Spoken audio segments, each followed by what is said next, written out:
ከዘመናት በፊት የነበርክ እግዚአብሔር ሆይ መኖሪያዬ አንተ ነህ። ጉለት የሌለበት በረከቴ አንተ ነህ። እንጀራን ከሰማይ የምትቆርስልኝ አንተ ነህ። አንተ ካልሰጠኸኝ እንኳን ሰው መልአክ አይሰጠኝም። ሕይወትን ከመጀመሪያው ሆሄ ያስተማርከኝ፣ እንደሚጠፋ ሕፃን እጄን ይዘህ የመራኸኝ ጌታ ተመስገን። ሳላውቅህ የኖርኩበትን ጊዜ አፍሬበታለሁ። ጌታ ሆይ በደም መዓዛ የተበላሸውን ኑሮዬን አጣፍተው። አንተ አማራጭ ሳትሆን ምርጫዬ ነህና ለአንተ መማረኬን ገና አውጃለሁ።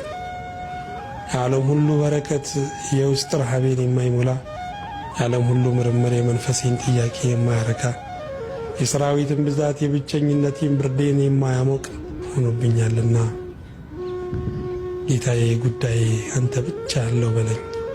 አቤቱ እንደ አገር ለኖርኩብህ፣ እንደ ወገን ለኮራውብህ፣ እንደ ወዳጅ ለተጽናናውብህ፣ እንደ ትምህርት ቤት ለተማርኩብህ፣ እንደ ዘይት ለለመለምኩብህ፣ እንደ ብርሃን ለታየውብህ፣ እንደ ጥላ ላረፍኩብህ የሕይወቴ ሽታ አምላኬ የድንግል ልጅ መድኃኔ